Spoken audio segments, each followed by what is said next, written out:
On va rediscuter assez rapidement de la comparaison entre les syscalls et la glibc. Si on regarde les syscalls, déjà là,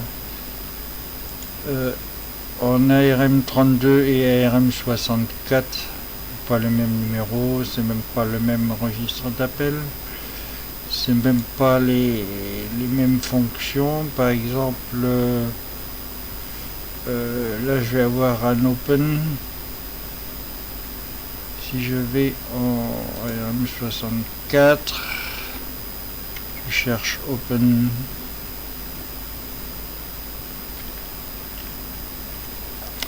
Bon, on en a un, c'est pas grave. C'est openhead, donc on va rajouter un default directory en plus du nom du fichier et des différentes options de fichier. On peut toujours mettre un point pour utiliser le répertoire courant. Bon, mais en tout cas, j'ai pas trop regardé la version 32 bits. Moi, c'est plutôt 64 bits qui m'intéressait au départ. Et vu ce que j'ai dit dans la précédente vidéo, par exemple, le printf, lui, il fait la conversion des différentes variables que l'on peut afficher pour en faire une chaîne lisible. J'ai laissé tomber donc les syscalls, mais avant d'écrire d'un trait mon programme CPM, reprendre mon programme du 68000 et l'écrire en assembleur ARM64 que je ne connaissais pas du tout, j'ai préféré d'abord faire un petit programme en C, créer un fichier, écrire quelque chose dedans et le fermer. Pour voir et demander à GCC de me sortir le listing assembleur de ce que lui il génère. Alors, on obtient quelque chose de très simple finalement.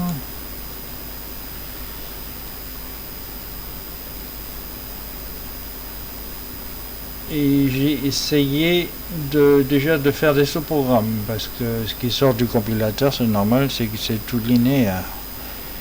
Il ne fait pas de sous-programme pour moi, pour un usage ultérieur. Donc, hormis le fait que j'ai mis deux sous-programmes, ça n'a rien, le programme n'a pas changé. On commence par un store de la paire x29, x30. En prédécrémentant le pointeur de pile, c'est-à-dire le registre 31, en le prédécrémentant de 16 octets. Normalement c'est dièse. Il faut mettre logiquement pour être correct avec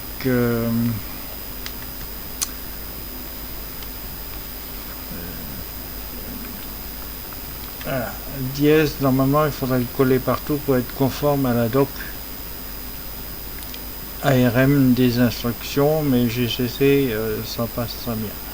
Donc on commence à empiler donc surtout le X30, le link register qui contient l'adresse de retour à la fin du main. Si on ne le sauvegarde pas, comme on va faire des appels de sous-programme, le link register va être mis à jour avec l'adresse de retour suite à chaque appel de sous-programme. Donc on voit que le premier argument, la logique de glibc, c'est la même que syscall, premier argument x0, deuxième argument x1, troisième argument x2, etc. pour le retour en w0, x0, éventuellement w1 ou x1. Quand on regarde donc moi je veux créer un fichier test, donc pour créer un fichier l'option CW+. Ouvre un fichier pour lecture-écriture. Si le fichier existe, il est tronqué, sinon il est créé. Donc ça c'est pour partir sur un fichier vide. CW+. Donc il faut que je mette alors ces numéros, ils sont générés par le compilateur C. Il faut que je mette avec 0 le nom du fichier. Je vais test.test, pourquoi pas. Je fais un branch and link create output file. Je vais commencer à mettre en forme. Donc create output file.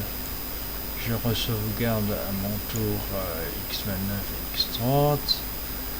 Dans x1 deuxième argument. L'instruction C elle est là. Donc en deuxième argument x1 c'est W+, je fais un appel à fopen. J'ai ellipsé, si on utilise link editor standard LD, il faudrait rajouter je crois que c'est grand L et le nom de la bibliothèque j'ai ellipsé pour qu'il la ramène dans le lien. Avec GCC c'est automatique puisque à l'origine c'était fait pour C. On sait que on va récupérer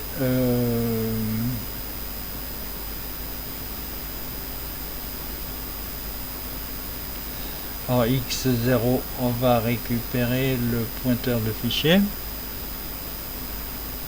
file, je sais plus comment ça s'appelle, identifiant de fichier, file pointer fp. Je vais le stocker dans une case de mémoire que moi j'ai rajoutée. Output file ID en zone non initialisée dont je vais parler déjà dans une vidéo précédente. Donc comme on ne peut pas faire d'accès direct à la mémoire, il faut toujours passer par un registre de base qui contient l'adresse de la variable dans laquelle on va écrire. Et comme je l'ai dit précédemment aussi, l'assembleur ça se lit ici toujours de droite à gauche, sauf les stores qui sont de gauche à droite. Il n'est pas très cohérent, désolé ARM, je n'ai pas compris pourquoi. Donc on va faire un store de x0 à l'adresse pointée par x1 et x1 contient l'adresse de ma case mémoire. Après lui il fait un truc que je n'ai pas repris moi par la suite. Il va lancer un autre sous-programme qui va trouver l'adresse de la variable error number, qui va mettre en W0. Et on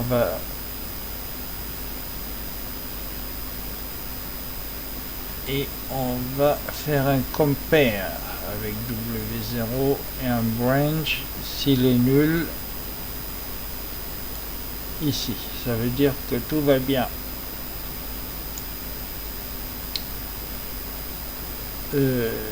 Sinon, il va falloir signaler l'erreur. Donc .lc2 blp error .lc2 erreur de création du fichier de sortie. Ici je crois que je l'ai gardé parce que s'il n'arrive pas à créer le fichier, on sait il va retourner un null pointer, mais un null pointer, est-ce qu'il va me retourner un 0? Je ne l'ai pas testé. Bon, une fois que j'ai créé mon fichier de sortie, je restaure mon link register x30 et je retourne. Ensuite je vais passer à la fonction suivante, t égale fwrite, une chaîne de caractères initialement d'une longueur de 10 A, Z, E, R, T, Y, U, O, P. J'ai rajouté le retourneur à la ligne. Un élément et file pointer. Donc file pointer, il va falloir le récupérer à un moment ou à un autre. Donc on peut déjà s'attendre à ce qu'on ait en x0 le premier argument, en x1 le deuxième, en x2 non, le troisième et en x3 le quatrième. Bon bah allons-y. x0 égale adresse de point LC3. Point LC3, c'est la chaîne de caractères que je vais écrire dans le fichier. x1, c'est la longueur de l'élément que je vais écrire.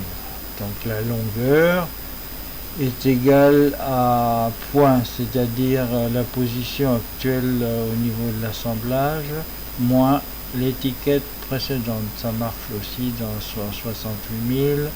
Ça marchait sur le VAC, sauf que sur le VAC, je crois que c'était une étoile, je ne suis pas sûr.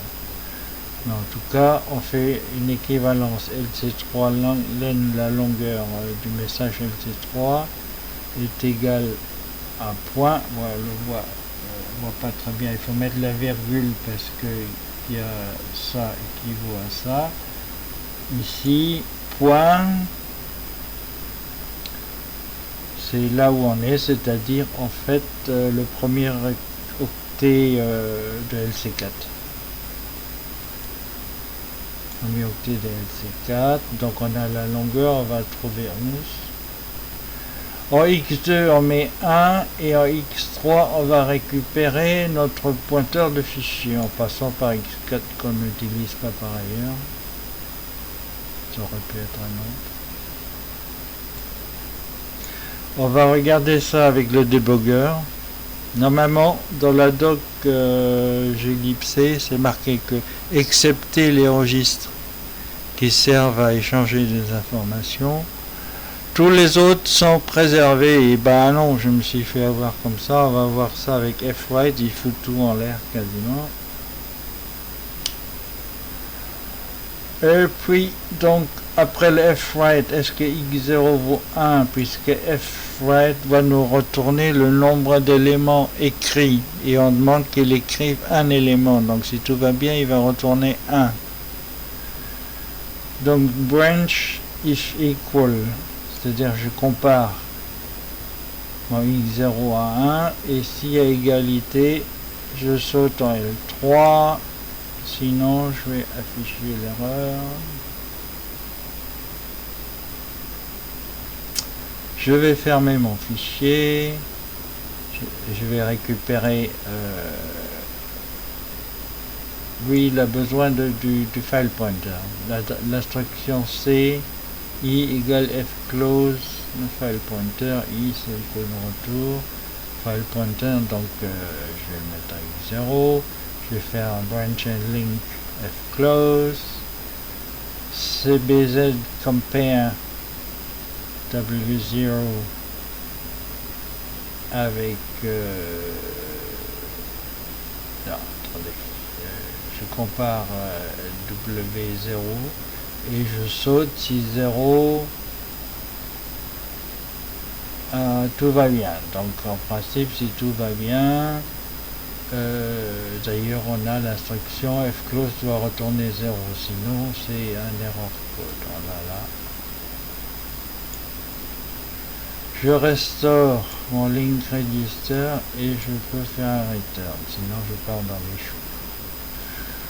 Ensuite, bon, le compilateur rajoute un return code. En général, quand on écrit un programme, on met un code retour 0, tout va bien, 1 à n, ce sont des erreurs.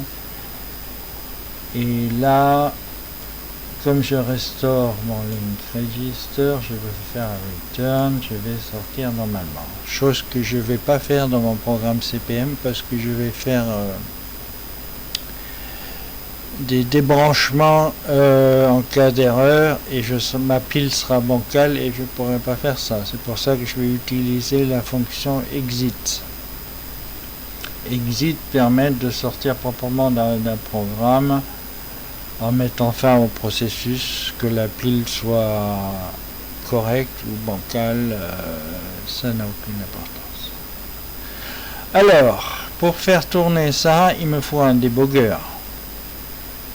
Nous debugger. Et GDB c'est bien, mais au départ c'est nu, c'est vide. Il n'y a absolument aucune programmation dans l'affichage. Bon, les commandes, il connaît les commandes break, next, step, run, etc. Mais pour l'affichage, il n'y a rien, il n'y a pas de dashboard. Donc j'en ai trouvé un qui est super, que je vais ramener sur l'écran. Il faut quand même lui donner son nom. Cyrus AND, GDB Dashboard, il s'appelle Andrea Cadacci. Ok. Et je vais donc l'ouvrir. Je vais faire un... Alors, est-ce que GDB...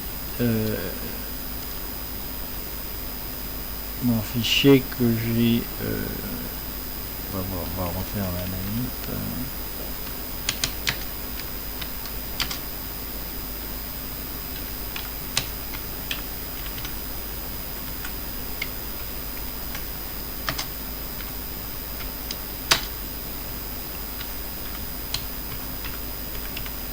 On va faire la compilation et l'édition de lien.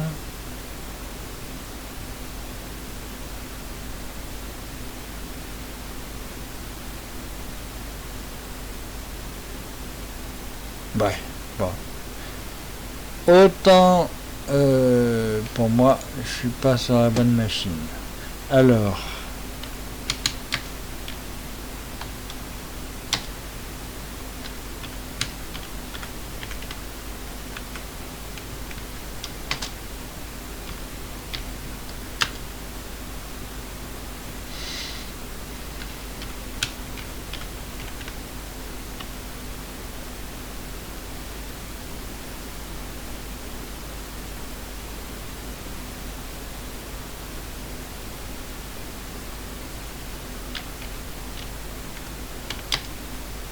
Je suis un peu perdu.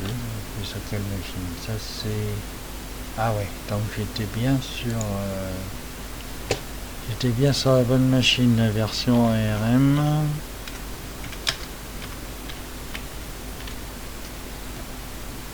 Ah oui, je suis pas dans mon répertoire de travail, voilà pour ça. Pourquoi?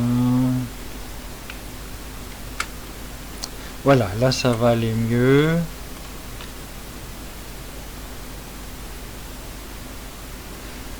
GDB fichier.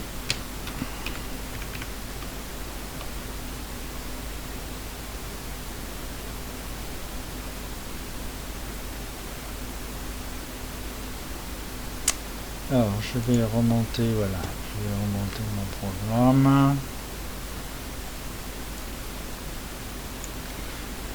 Donc comme GCC il est fait pour C, le point d'entrée d'un programme c'est toujours main. Bah, en assembleur, bon, je garde le main. D'ailleurs c'est le compilateur qui avait généré ce code en partie. Donc on va faire un break main. On peut abréger à BR, sinon break main. BREAK main. Right. No.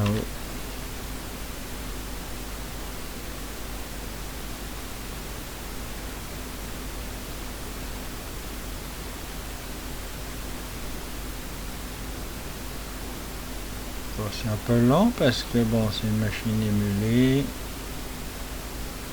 Ok, l'écran est un peu grand, il faut à chaque fois remonter. Donc là, il est au point d'entrée. Donc si je fais un step, il va modifier le pointeur de pile. Là, au début, tout est vert, tout est en modif. Bon, on va faire un step. Voilà, tous les registres sont changés, sauf bien sûr le programme counter, puisqu'on évolue dans le programme. Status register, on est en EL0, c'est-à-dire en mode utilisateur. B-type, je ne sais pas ce que c'est, SSBS. On sait qu'il y a un carry,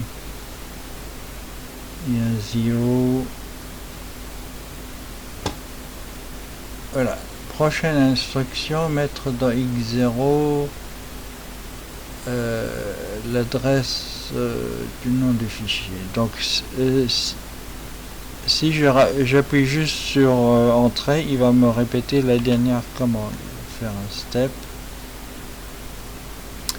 Il a mis dans X0 l'adresse, on a dit du message de test.test. On va faire toujours un step pour entrer dans create output file.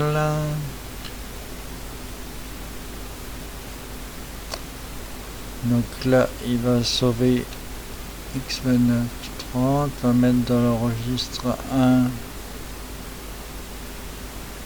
le W+, à une chaîne de caractères qui contient W+.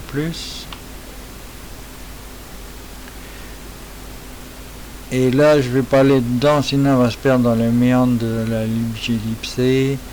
On va faire un next là-dessus.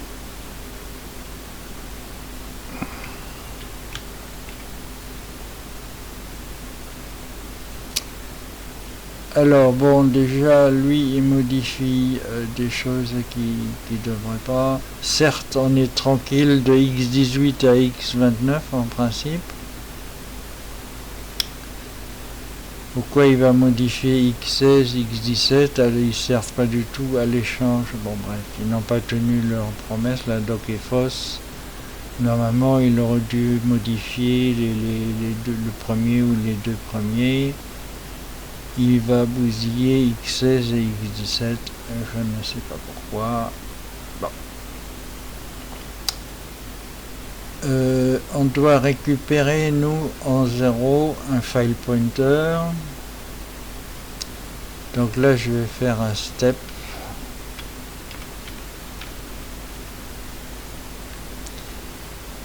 Et on va... Donc x1 il contient l'adresse de l'output file ID. On va faire un step. x0 c'est l'adresse, c'est notre file pointer, c'est-à-dire l'adresse d'une structure qui décrit le fichier qui a été créé ou ouvert de façon plus générale. On va faire un step là-dessus. Bon là il fait error location, ça m'intéresse pas. Il fait un load W0 d'un code d'erreur. Et on a bien 0, donc tout va bien. On aura la condition réunie, on va aller en point 10. Step. On est en point 10. Point 10, on va sortir. Pas compliqué. Step. Step. Et on revient ligne 38. Alors, ligne 38, si on a un programme long et on ne sait plus trop où on en est, en bas, on a, voilà, 38, elle est là, et la position, donc Kate, c'est pas mal. J'aime bien l'utiliser pour ça. Bon, maintenant on a ouvert notre fichier, tout va bien, on l'a créé, on va vouloir écrire quelque chose dedans, AZERTYUOP, retour à la fin de ligne. Ok, allons-y. Donc dans X0, donc maintenant on va faire, je vais faire un step, je tape step parce que je sais plus ce que j'ai tapé avant. Step X0, donc on a l'adresse du message .lc3. En X1, on va mettre la longueur. Donc, X1 contient C. Ah oui, ça contient 12, effectivement. C'est pour ça que moi j'utilise plus .string. .string, c'est l'équivalent de ASCII, mais avec un 0, une terminaison. Voilà, comme ça on voit ça, c'est plus clair. On sait qu'on a en fait AZERTYUIOP, retour à la ligne, et puis un 0 derrière. Il faut présenter pour que le glibc, le programme d'écriture, sache où se termine la chaîne de caractères. C'est quelque chose qu'on retrouve partout, surtout les petits et gros systèmes. Bon, il y a des variantes, c'est vrai, mais en général, ASCII zero terminated. Sur certains assembleurs, on va sur 68000, on va mettre peut-être, enfin, ça, virgule 0.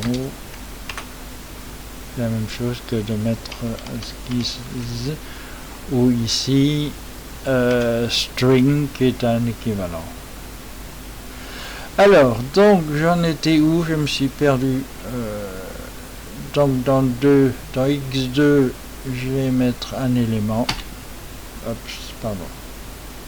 Je suis pas sur le bon écran. Dans X2, un élément. Et dans X3, je vais récupérer en passant par X4 mon file pointer. Voilà. À X3, j'ai mon file pointer. Et je vais faire un next pour pas entrer dans fwrite.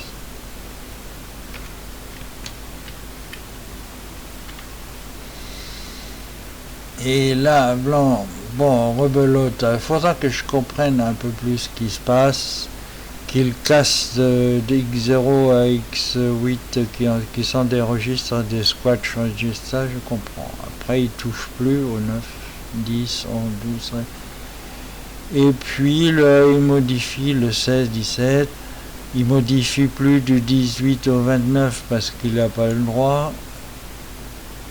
Pourquoi ces deux-là dérogent à la règle? Et c'est là que je me suis fait avoir dans mon programme CPM qu'on étudiera plus tard. C'est que j'ai rajouté X17 comme drapeau de fin de programme pour dire, donner un signal comme quoi j'ai terminé l'extraction du fichier et qu'on arrête. C'est pas la peine de balayer tout le reste. Bon, bref. Est-ce que X0 contient un step? Oui, bien sûr. Bien sûr. Step.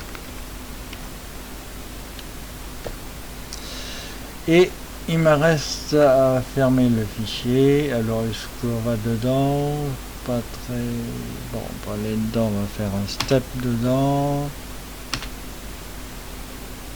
Adresse X1 output file ID pour aller le mettre dans X0, toujours en indirect. Voilà, X0 contient toujours il contient output file ID, du moins l'adresse output file ID. Qu'est-ce que j'ai tapé? Ah oui, ben non. Je suis rentré dedans. Là. Bon, on va faire un next en évitant de...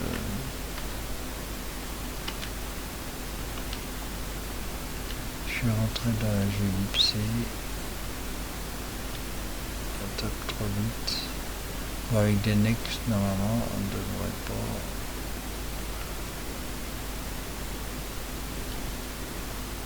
Allez, on est sorti.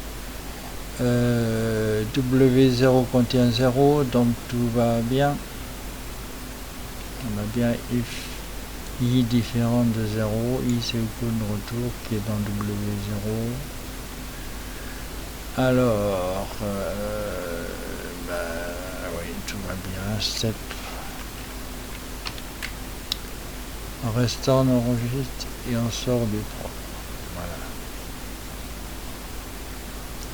Move dans W00. Alors, il y a différentes façons de mettre 0 dans un registre, ça marche toutes. Il y en a une qui marche sur tous les assembleurs du monde, c'est un loop exclusif du registre avec lui-même. Alors là-dessus, je crois que c'est EOR, sur certains c'est XOR. W0, W0, ça le met à 0. On peut faire un move dans W0 si on écrit les choses correctement, on dit 0.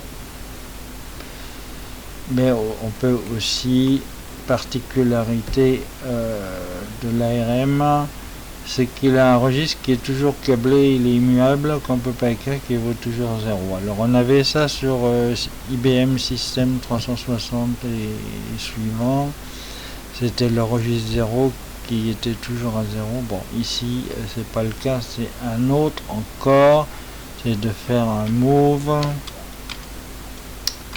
dans W0, je mets pas les tabulations, dans W0, WZR, tout ça c'est la même chose, les trois donnent la même chose. On met 0 dans notre code retour et on sort, donc voilà, il faut que je revienne là-dessus, step, return, et puis on a fini. Voilà. Voilà. Bon, pour l'instant je vais m'arrêter là, donc il m'a paru utile moi pour comprendre la suite de passer par là, de faire cette manip là, voir ce que le compilateur, comment il transforme un programme écrit en C d'abord en assembleur. Il fait trois choses en fait. Il convertit le C en assembleur, il assemble le code assembleur et il fait link editor pour rattacher les bibliothèques qui sont référencées. Ici la GMC.